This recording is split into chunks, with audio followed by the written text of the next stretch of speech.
ఆయన అసలే విద్య కోసం, భవిష్యత్తు కోసం, మానవత్వం కోసం ఆయన చెప్పిన విషయాల్లో మరి చాలా చాలా అద్భుతంగా అసలు నాకే ఏదో అనిపించింది. అంత గొప్పగా చెప్పిన ఆయన చాలా చాలా అద్భుతాలు.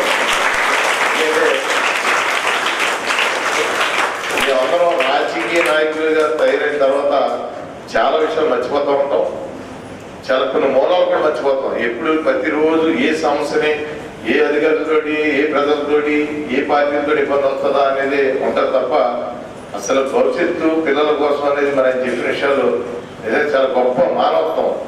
ఎక్కడైనా ఇబ్బంది జరిగినప్పుడు తప్పనిసరిగా మనం ఆగి ఆ ఇబ్బందిని క్లియర్ చేసి వెళ్ళాలన్న ఒక విషయం ఉందంటే అది ఎప్పుడు కూడా మానవ జన్మ చాలా గొప్ప జన్మకి అంతకన్నా గొప్ప కార్యక్రమం ఉండదు. అది ఆయన చెప్పారు పిల్లలకి. రెండోది మీరు మళ్ళీ బాధపడే విషయం కూడా చెప్పారు. ఆయన సెల్ ఫోన్ వాడుతున్నారు కదా, అన్ని మొక్కలన్నీ మాడిపోయి. అది మీ భవిష్యత్తు ఎంత గొప్పదవుతుందంటే 10వ తరగతి వరకు సెల్ ఫోన్ వాడకపోతే తర్వాత తెలుస్తుంది ఇప్పుడు పలానా రోజు మన శాసనసభ్యుల వారు పలానా దుఃఖని మనకు చెప్పిన విషయం అని చెప్పి. ఎందుకంటే మీరు పెద్దోళ్ళు అయ్యాక మీకు పిల్లలు ఉంటారు కదా, అప్పుడు తెలుస్తుంది మీకు ఆ బాధ ఏంటనేది. ఇవన్నీ మనం అందరం కూడా మరి పరిధిలో తీసుకున్న విషయాలు ఇది చాలా పబ్లిక్ కి దీన్ని ఆయన చెప్పిన విషయాలన్నీ కూడా పబ్లిక్ లో వెళ్ళాలి. ప్రతి ఒళ్ళు కూడా దానికోసం ఆలోచన చేయాలని చెప్పి కోరుకుంటున్నాను. అంత గొప్ప చేసిన గారికి మళ్ళీ పాదవందనం చేస్తున్నాను. అలాగే నా రఘుబాబు గారు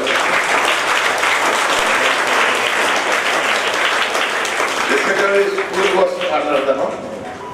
విశ్వకవి స్కూల్ డైరెక్టర్ గా రఘుబాబు గారు ఆయన ఇక్కడ స్కూల్ పెట్టినప్పటి నుంచి కూడా నేను భీమవరం బస్వాన్ అసోసియేషన్ అధ్యక్షుడిగా ఉండేవాడిని.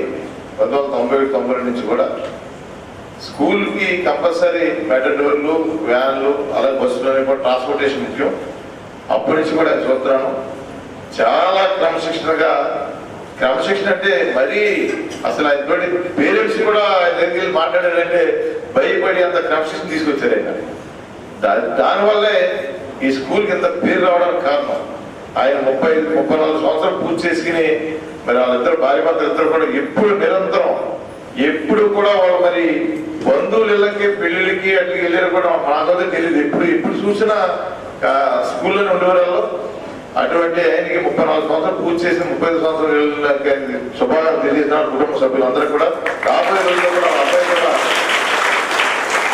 ఆయన వాళ్ళ అబ్బాయి కూడా ఈ స్కూల్ని ఇంత చక్కగా మరి 100 సంవత్సరాలు పూర్తి చేసిన విధంగా నడుపుతారని చెప్పేసి ఆశిస్తాం.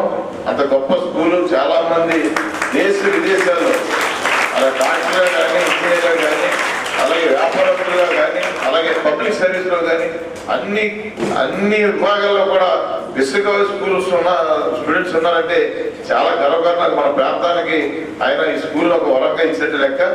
అలాగే మన ప్రాంతం కూడా భీమవరం నియోజకవర్గాన్ని ఒకసారి ఆలోచన చేయండి.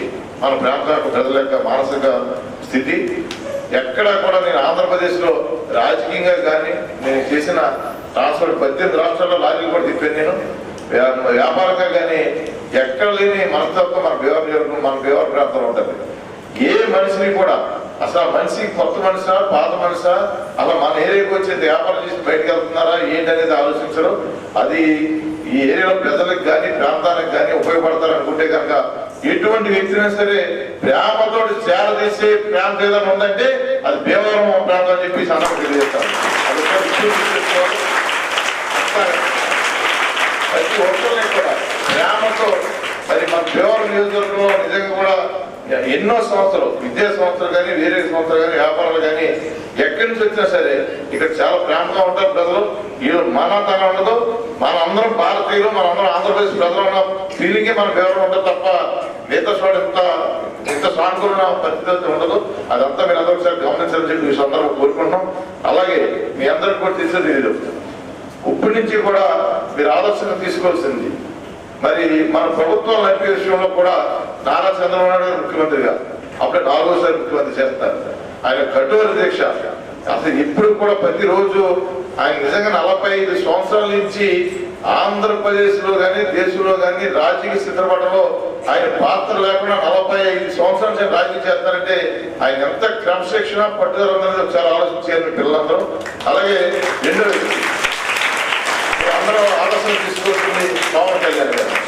పవన్ కళ్యాణ్ గారిని, చిరంజీవి గారిని ఆదర్శంగా తీసుకుని సినిమా యాక్టర్ అయినా కూడా రాజకీయాల్లో మానవత్వం అనేది పరిగణించాలనే ఒక తలపుతో ఆయన జనసేన పార్టీని పెట్టి ఈ ఆంధ్రప్రదేశ్ లో ఏదైతే చెడ్డనే మంచిని కూడా ఏ రకంగా దాన్ని పరిష్కరించాలని చెప్పి ఆయన రాజకీయాల్లోకి వచ్చారు. ఆయన వ్యక్తిత్వాన్ని కూడా ఒకసారి ఆలోచించాలి. అలాగే ఇప్పుడు కొత్తగా ఆంధ్రప్రదేశ్ ప్రభుత్వం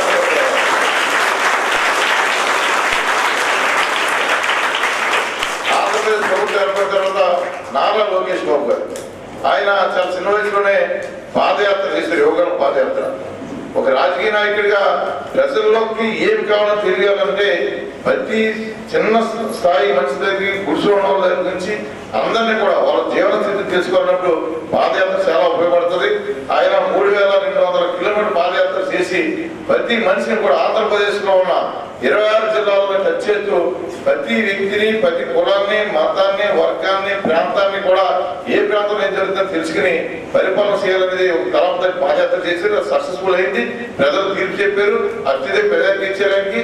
అలాగే విద్యాశాఖ ఐటీ శాఖ మంత్రి తీసుకున్నారు.